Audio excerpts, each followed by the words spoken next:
We always wait for the reverberations from the ball bell to cease before we begin to speak. Those reverberations remind us of one of the foundational teachings of the Buddha, that everything is impermanent. So we just let it drift off. We'll begin this morning by a recitation of the three refuges. I go to the Buddha, my deeply awakened mind, the living source of understanding and compassion, which must be cultivated to be known fully. I go for refuge to Dharma, the path of mindful living, leading to healing, joy, and enlightenment, the way of peace, which must be cultivated to be known fully. I go for refuge to the Sangha, the loving and supportive community of practice, realizing harmony, awareness, and liberation, which must be cultivated to be known fully. I am aware that the three jewels are within my heart. I vow to realize them. I vow to understand living beings and their suffering. I vow to cultivate loving kindness and compassion, and to practice joy and equanimity. I vow to live simply and sanely, content with few possessions, and to keep my body healthy. I vow to let go of all worry and anxiety in order to be light and free. I am aware that I owe so much to my parents, teachers, friends, and all beings. I vow to be worthy of their trust, to practice wholeheartedly so that understanding and compassion will flower, and I can help living beings be free from their suffering. May the Buddha, the Dharma, and the Sangha support my efforts. May the Buddha, the Dharma, and the Sangha support my efforts. May the Buddha, the Dharma, and the Sangha support my efforts.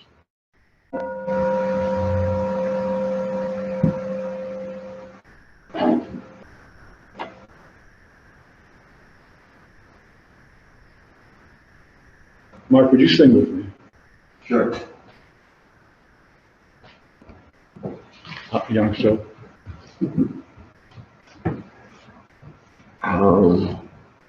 Sit right here. I got it. We'll do the Heart Sutra now. The Maha Prajna Paramita Hridaya Sutra. The Bodhisattva of great compassion, from the deep practice of prajna, paramita, perceived the emptiness of all five skandhas, and delivered all beings from their suffering. O Shariputra, form is no other than emptiness, emptiness no other than form. Form is emptiness, emptiness form. The same is true of feeling, thought, impulse, and consciousness. O Shariputra, all dharmas are empty. They are not born nor annihilated. They are not defiled nor immaculate. They do not increase nor decrease. So in emptiness, no form, no feeling, no thought, no impulse, no consciousness, no eye, ear, nose, tongue, body, mind, no form, sound, smell, taste, touch, or objects of mind, no realm of sight, no realm of consciousness, no ignorance, nor extinction of ignorance, no old age and death, nor extinction of them, no suffering, no cause of suffering, no cease from suffering, no path to lead out of suffering, no knowledge, no attainment, no realization, for there is nothing to attain.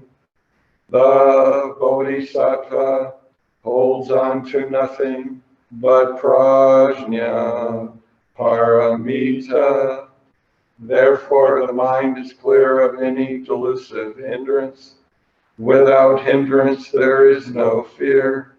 Away from all perverted views, one reaches final nirvana. All Buddhas of past, present, and future, through faith in prajna, paramita, attain to the highest perfect enlightenment. Know then the prajna, paramita, is the great Dharani, the radiant fearless mantra, the utmost supreme mantra, which is capable of allaying all pain. This is true beyond all doubt. Proclaim now the highest wisdom, the prajna, paramita, gate, gate, paragate, parasamgate, bodhisvaha, gate, gate, paragate, parasamgate, bodhisvaha, gate, gate, paragate, parasamgate, bodhisvaha, the Maha Prajna Paramita Hridaya Sutra. Thank you, Youngsu. Yes. So, Happy Mother's Day. And to all mothers, I offer a bow and some flowers which I picked from my garden this morning. Many years ago, the temple's founding teacher, Daquan Sunam, taught us to always give a title to any Dharma talk we shared. He explained a title would help keep one focused on the message. For the talk today, I couldn't decide between two titles, Mother's Day or Joy. If the title of today's talk is Mother's Day, it guides us to see that mothers raising their children and the Buddha, the teachings of the Buddha, have similarities. Mothers guide their children so they may grow into free-thinking adults with the ability to discern. The Buddha Dharma guides its students into becoming free-thinking adults with the ability to discern.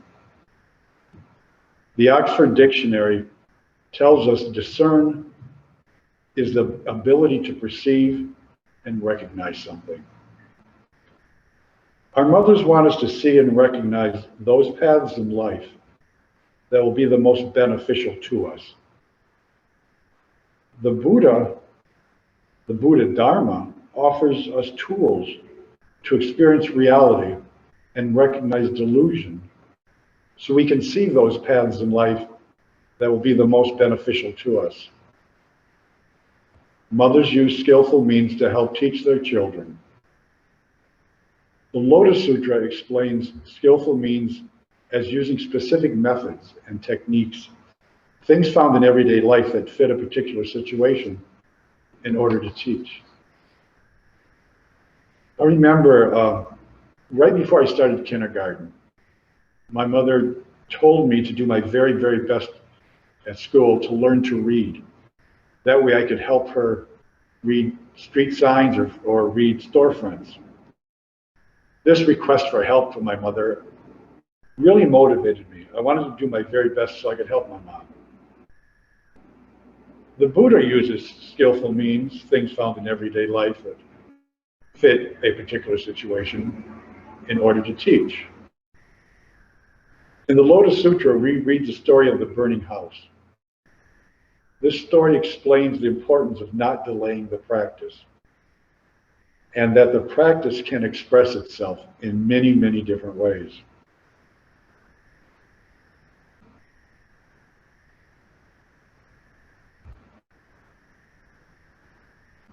If today's title is about Mother's Day, then we remember that mothers are teaching us. On the other hand, if the day's title is joy, it can remind us of the Chinese kingdom of Wu in the 10th century of this era. In that coastal kingdom, there lived a Buddhist monk known to us as Budai. In art, Budai is most commonly depicted as a jovial fat man in an old robe open to the waist, showing his corpulent chest and his immense stomach. He very often carries a large hemp sack at the end of a stout stick. On occasion, he sits on the sack or uses it for a pillow or even a bed. And a lot of times in Vietnamese art, you will see images of Budai covered with children, crawling all over him, happy, playful, having a very good time. In many cultures, he's known by many different names. In North American popular culture, he's referred to as the Laughing Buddha or the Fat Buddha.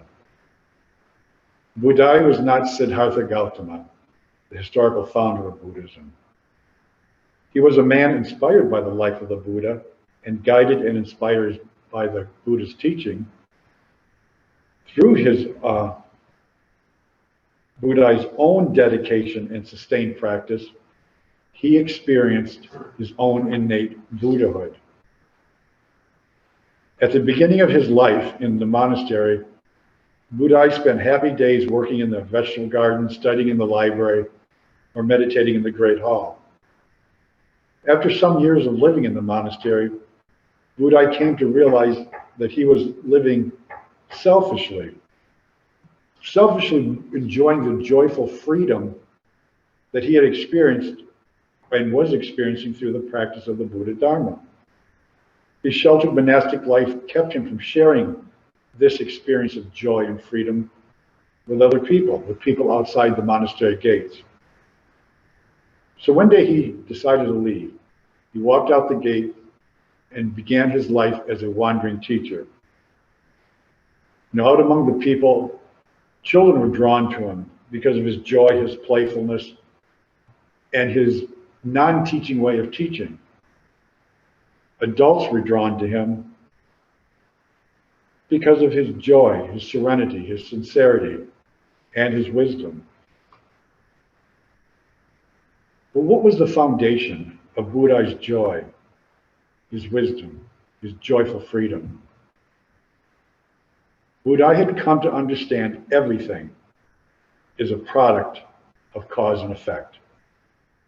That understanding is great wisdom and the beginning of a freedom which leads to joy. Why? Do you remember Shariputra and Moggallana? Shariputra we just mentioned in the Heart Sutra. Moggallana was a friend of his. They were two of the Buddha's chief disciples. As young men, they went looking for answers to the questions, probably the same questions that brought you and I to Buddhism. They each went walking and searching in a different direction, looking for a teacher. They promised one another that if they found a teacher, they'd report back to the other one. Shariputra met a student of the Buddha named Asaji. Asaji shared the foundation of the teaching with Shariputra. Asaji said, I don't understand all of it yet, I'm still new, but this is what he's telling us.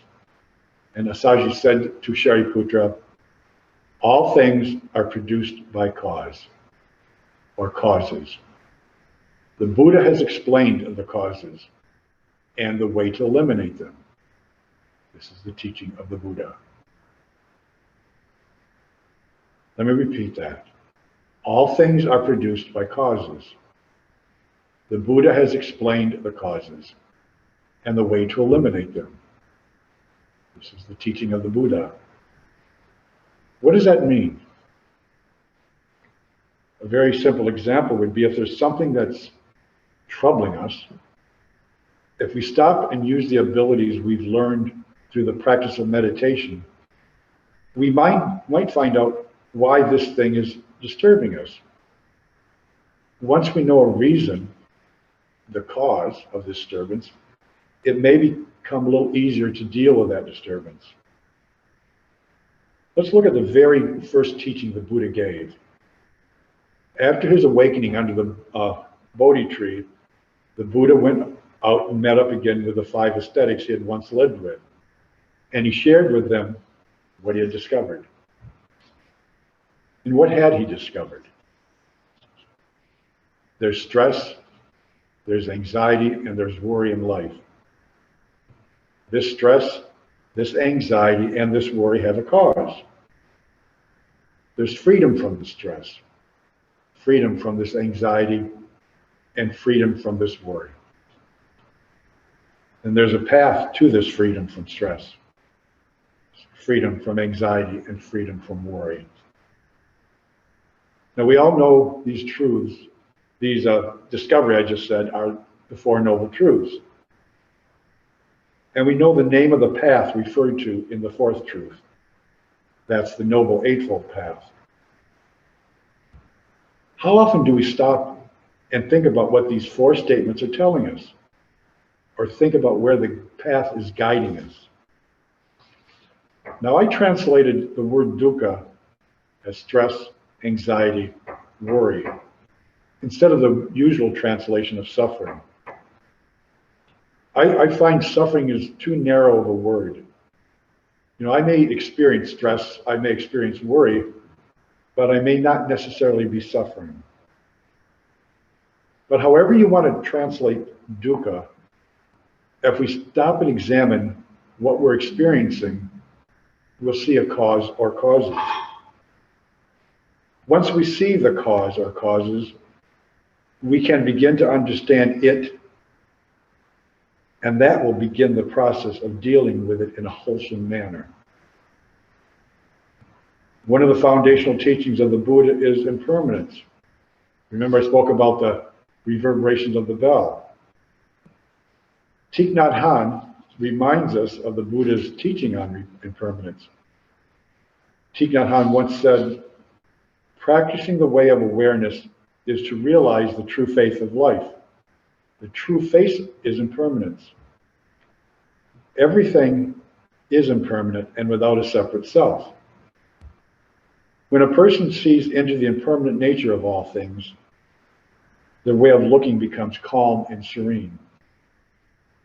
Understanding and release from stress and anxiety come with the experience of the first 3 Noble Truths.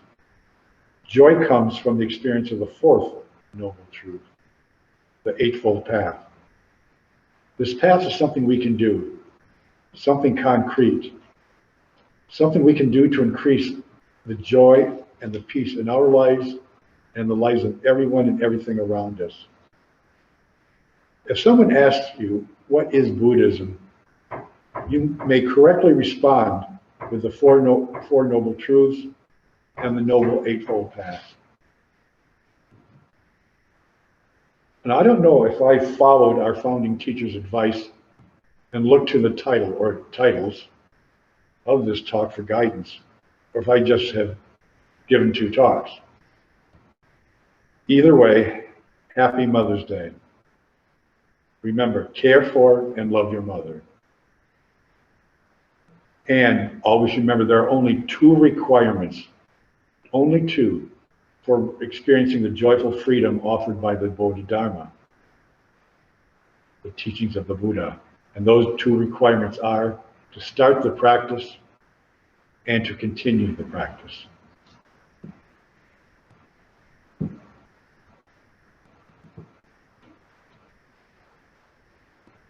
I'm sorry, does anybody have any questions or comments they'd like to share?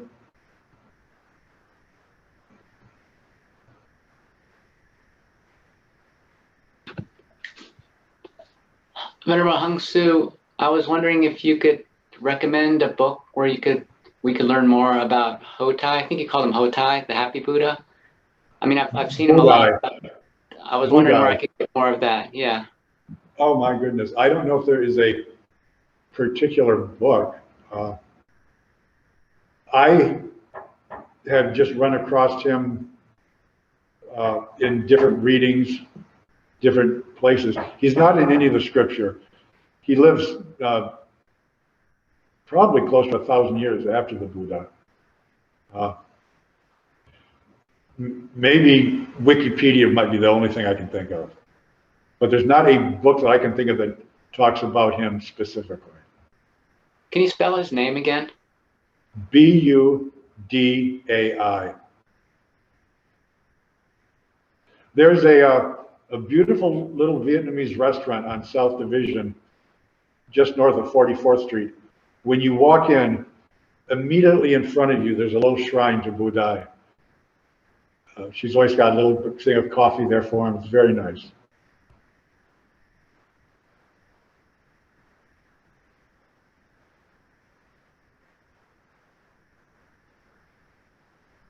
Anybody else?